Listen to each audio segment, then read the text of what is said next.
Alright, so let's go ahead and get started then on page 274. We're going to continue the idea that we learned yesterday with the mean value theorem. So we're going to do two more examples, and then you're going to have some time to work on your homework today. Alright, so if you remember back on the previous page yesterday, you had written down a definition of it. So who can remember what the mean value theorem is, or what it states, or what it allows us to do? If you need to look back, I'm fine with that, but just let us know what it says. Remind your classmates.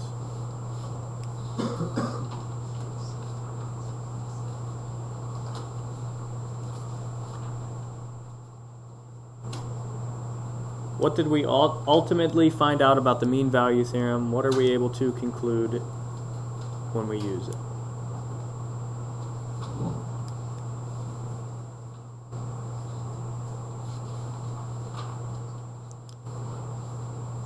Anybody?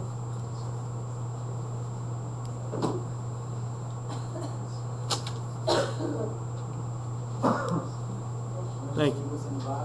Sure, that's a start. Alright, if f of x is continuous on a comma b and differentiable on a comma b, then there is a guaranteed to exist a value on the open interval a comma b such that f prime of c equals f of b minus f of a over b minus a. Okay, so that is the entire definition there. The really important part is the last part that Vinny said there, that f prime of c equals f of b minus f of a all over b minus a. What does that actually represent whenever we think of it in terms of our graph?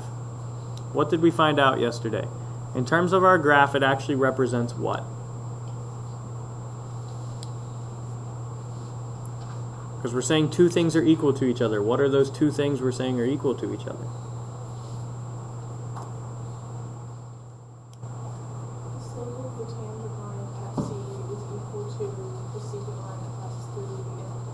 Exactly. The slope at that point C of our tangent line is equal to the slope of our secant line through the endpoints. That's exactly what that's saying. But you can only apply that if f of x is continuous from the closed interval a to b, and if it's differentiable in the open interval a to b. Exactly. So today we're going to apply that same theorem to these last two examples. So example 1, explain why you cannot apply the mean value theorem for f of x equals x to the 2/3 minus 2 on the interval from -1 to 1. So take a look at that function. We're dealing with this function right here. We want to know, why will the mean value theorem not apply? Why will it not work? So take a minute, look at your definition, look at the problem, and try to figure out a reason why we cannot use it. Might have to scratch down some work to figure it out, but 1 second, Dan, and we'll let everybody get a chance, and then I'll go to your answer, okay?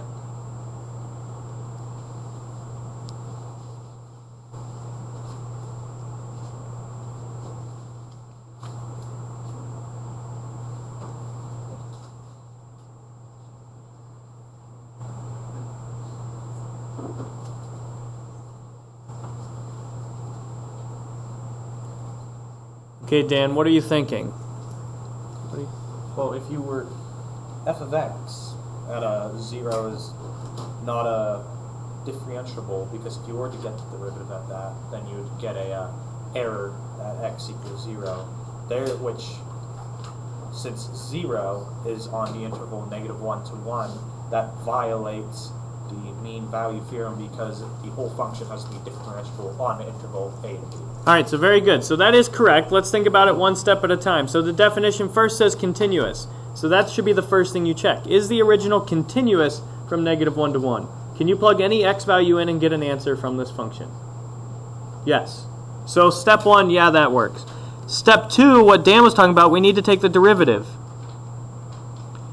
So if we take the derivative, use the chain rule, bring down the 2/3, x to the -1/3, and that can reduce, we could change that to 2 over 3 x to the 1/3. So that would be our derivative. Now at the derivative, if we evaluate from -1 to 0, which means differentiable from -1 to 0, can we evaluate that at every value? from -1 to 0 or -1 to 1? No, we can't. Like Dan said, if we plug in 0 in the derivative, what happens? We get, if 0 is in the denominator, what happens?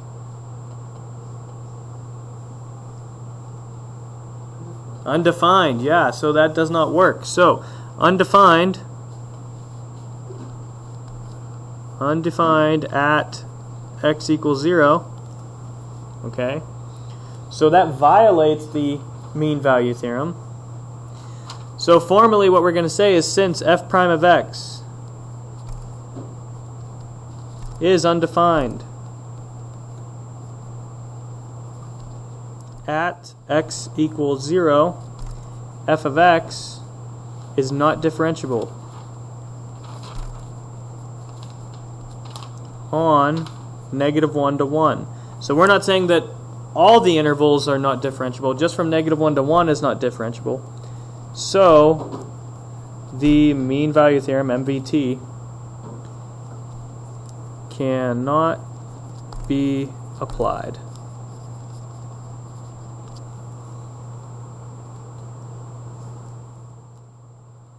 Not differentiable in -1 to 1, so the mean value theorem cannot be applied.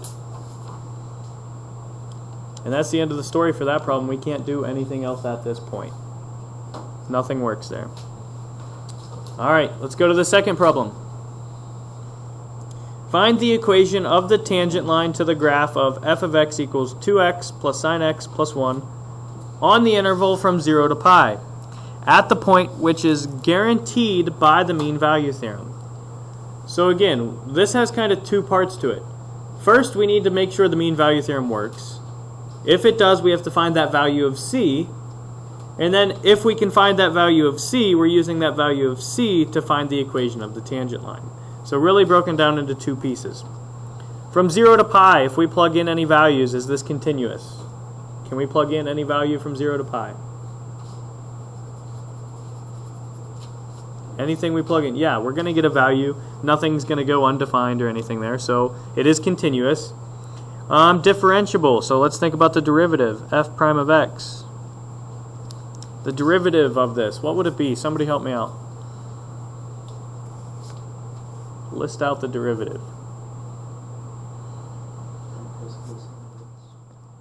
2 plus cosine x, very good. So to figure out if it's differentiable everywhere, you should be able to plug in any of these values in this interval into the derivative and be able to get a value. Can we plug in any of those values and get an answer? Yes, so it is differentiable. Okay. So we know that's going to work. So now we need to use the mean value theorem. Now I know we haven't actually used it today, but we did use it yesterday. So remember, we have to set two things equal. What are we setting equal again?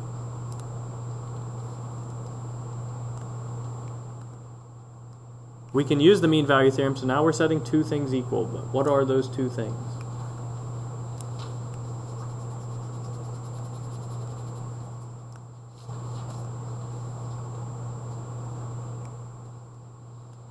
Dan?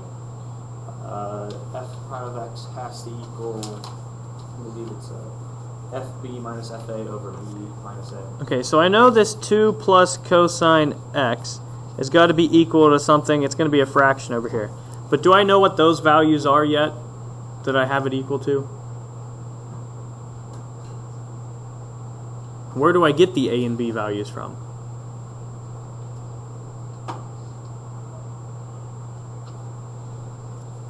Where do my a and b values come from? Because I know I just have to put the derivative on the left, but for that right side, I need a and b values. Where do a and b come from? Vinny?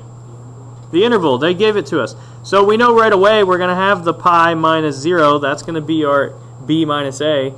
But on the top, we have to actually have those evaluated. So we need those evaluated in the original. So we need an f of 0, and we need an answer. And we need an f of pi, and we need an answer. So we need both of those. Those are the endpoints. We need to figure out where endpoints are. So these are evaluating the two endpoints. If I plug 0 into the original, what do I get? What was that? 1, yeah, thank you. 1. And if I plug pi into the original, I get what? And you can leave the symbol pi in there. You don't need to multiply by 3.14. Just answer in terms of pi. What do you get?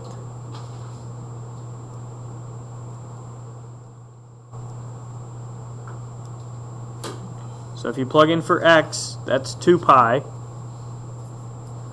What is sine of pi?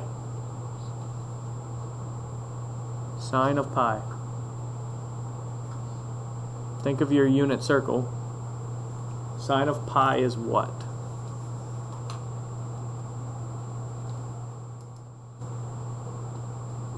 Zero. And if I have 0 plus 1, that's just plus 1. Okay, so I have my 2 endpoints evaluated. So those are the pieces that I need for the top over here. So I take my f of b, which is 2 pi plus 1. And I have to subtract my f of a, which is 1.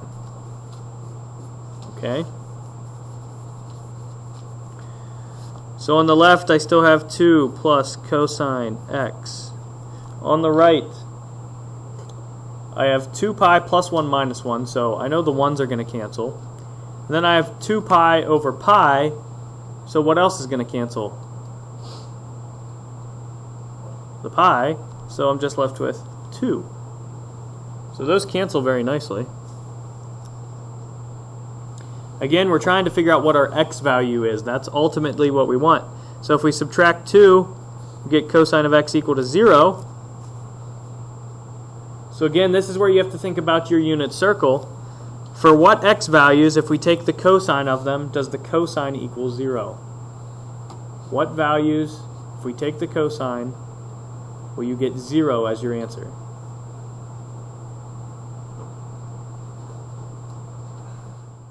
Dan? Pi over 2. Okay, pi over 2 is one answer.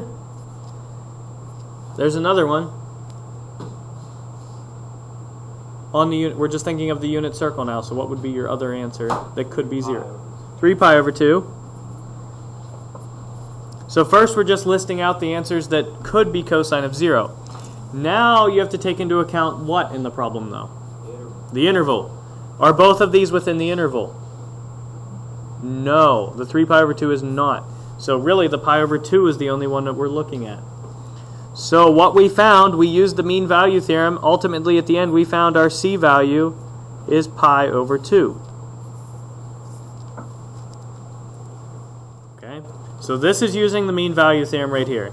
We knew it was continuous, it was differentiable, and we set the derivative equal to the average of the endpoints and solved for our c value. Okay, so this is what we had done yesterday.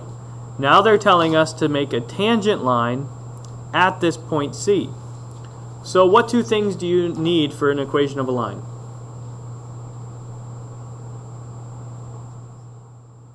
What two things do you need?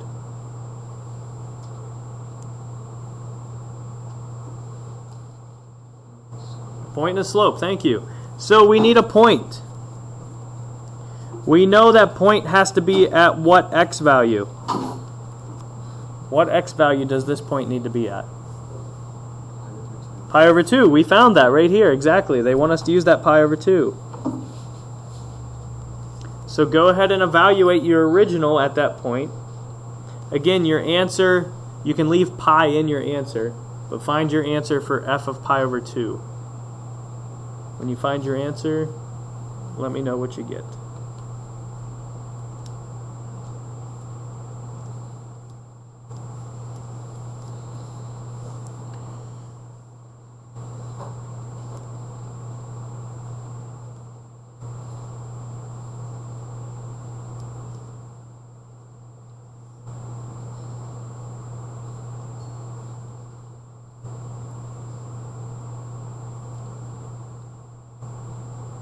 Alright, for f of pi over 2, Justin, do you have an answer for that? I do have pi as part of my answer. Let's look at it. So 2 times pi over 2, that's where I get the pi from.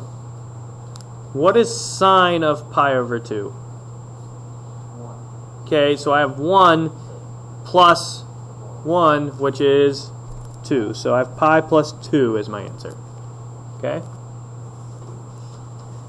And we need a point and a slope. So for the slope, I have to plug into the derivative. Pi over 2 plugged into the derivative. So evaluate the 2 plus cosine x at pi over 2.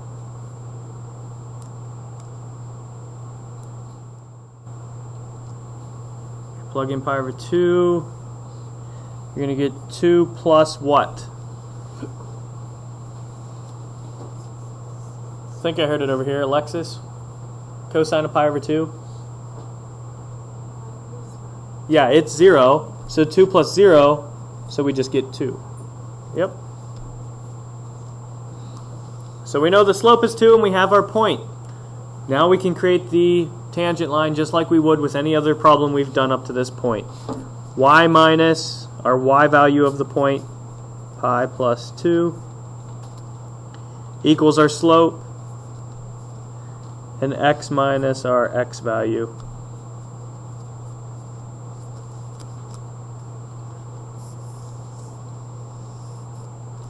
That's what they were looking for. So we found our C, and from C we found the equation of our tangent line. Alright, before we wrap up, take a look at the bottom, please. So again, this is just a restatement of the definition, but we know that it guarantees if a function is continuous on the closed interval and differentiable on the open interval, there's guaranteed to exist a value of C where the instantaneous rate of change at x equals C is equal to the average rate of change of f on the interval. So in other words, we're going to write two things down here. One, derivative at x equals C equals slope of secant on endpoints.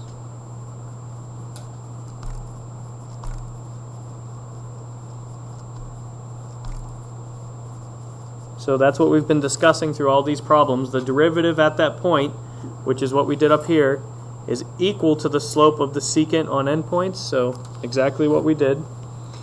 And so that's in words mathematically, just a restatement of what we've done. So the derivative at C is equal to f of b minus f of a over b minus a. So the whole idea that we used in that last problem that we completed. So these two things are referring to the bolded piece that I underlined at the bottom. The instantaneous rate of change equal to the average rate of change of f on the interval. So these are two different ways to state what they stated at the bottom.